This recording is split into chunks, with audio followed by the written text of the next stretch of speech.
Hi there and welcome to the UkeStuff channel and welcome to this tutorial for Walk Me Home by Pink. Now to be honest, I've had this song ready to go for a very long time, but sometimes it's a question of when it seems right to publish a song, and sometimes I'll have a bunch ready to go and just haven't gotten to it. In fact, this one has been there so long that a while ago I actually cleared out a cache of different videos and things on my iPad where I do all my work, and I had accidentally deleted the moving background for this video. So it has a completely different background than I originally intended, but it still works great. So what we're going to do in this video is, first of all, we're going to look at the chords you need for GCEA ukulele, soprano, concert, or tenor. Then we'll look at the chords you need for baritone, DGBE ukulele, and then we'll talk strumming. Just want to remind you that there are bookmarks or chapters in this video where you can follow along on the bottom and skip ahead to what works for you, as well as a list of those bookmarks or chapters in the description. And if you want to play this song away from this video, you can find the chord chart, or what a lot of people call tabs, at ukestuff.info. UkeStuff is a collaborator with this site. All right, with that all said, let's take a look at the chords you need for GCEA ukulele, soprano, concert, or tenor ukulele. I'll be playing this ukulele. It's the Ola HM-124MG Plus ukulele. You can find these on Amazon. The first chord you'll need is the C chord. Then you'll need the F chord. Add one finger and make it the D minor chord. The G chord. And then the A minor chord. Those are the chords you need for GCEA, soprano, concert, or tenor ukulele. So now let's take a look at the chords you need for baritone DGBE ukulele. I'll be using my Flight NUB 310 ukulele. Flight generally sells these with GCEA strings on them, but they work great with DGBE strings. And I have Living Water clear fluorocarbon strings on this instrument. All right, the first chord you need is the D chord. The next chord is the G chord, then the E minor chord, then the A chord, and then the hardest one for me, and we'll talk about it a little bit, is the B minor chord. Now, part of what gets that one for me is what to do with the fourth string. When I'm playing this chord on the similar shape on my soprano, concert, or tenor ukulele, I don't ever use my pinky on the chord. However, in baritone with that lower D tuning, it sounds a little funny if you play it without the fourth string. And the reason is that that's the third of the chord, and when you have a major chord and you put the middle of that chord at the bottom of it, it sounds a little funny, a little unstable. So with that, you can put your finger, I usually go my third finger on the fourth string and my pinky on the third string, and you can get that B minor chord.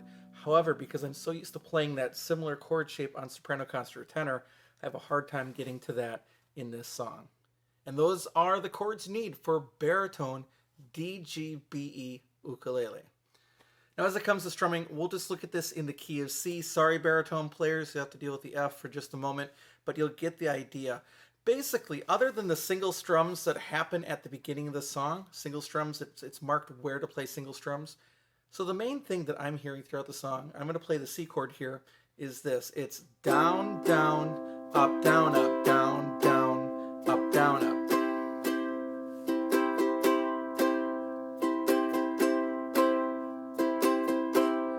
Now, here's the tricky part. Not all chords get that full pattern. Some of them only get the down, down. So for example, here is a slide where it says, something in the way I want to cry that makes me think we'll make it out alive. So come on in. Here's a situation where the C chord gets the full pattern. Then the F just gets the down, down.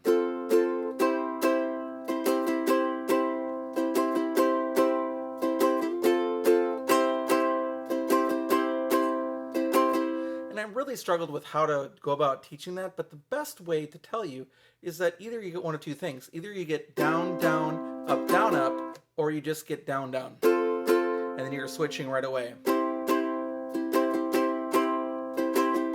And And it follows its own path, but it's not steady in every verse and every part of the verse. So you kind of have to watch the indicator. And if the indicator starts moving on you, get back to the down, down again. Now, let's go to the next part. Show me how we're good. I think that we could do some good. Mm-hmm. So in the second phrase is an example on how this changes. The D minor gets down, down. The C gets down, down. The G gets down, down, up, down, up, down, down, up, down, up. Then the D minor, down, down, C, down, down, G, down, down, up, and then stop. Let's try that sequence. 1, 2, 3, 4.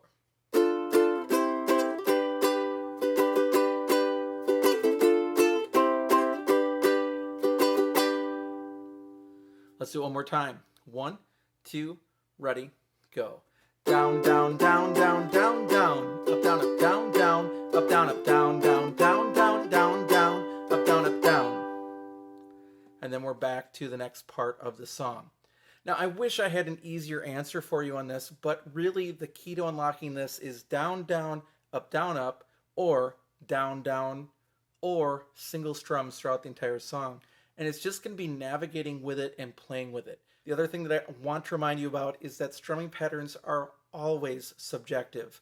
There is no right answer when it comes to a strumming pattern. So if you hear that and you go, no, I don't think that's how it's supposed to be, then find something else that works for you. That's the really important part of the process. Pink did not use ukulele when she made this song, so therefore you have some freedoms in what you're doing to try to make it sound like what you hear. And if you hear something different, go ahead and use it. If you haven't been able to unlock this song yourself, hopefully this video will have helped you in that process. I hope you're having a great day. Thanks for watching the video, and I will be back soon with some more Uke stuff for you.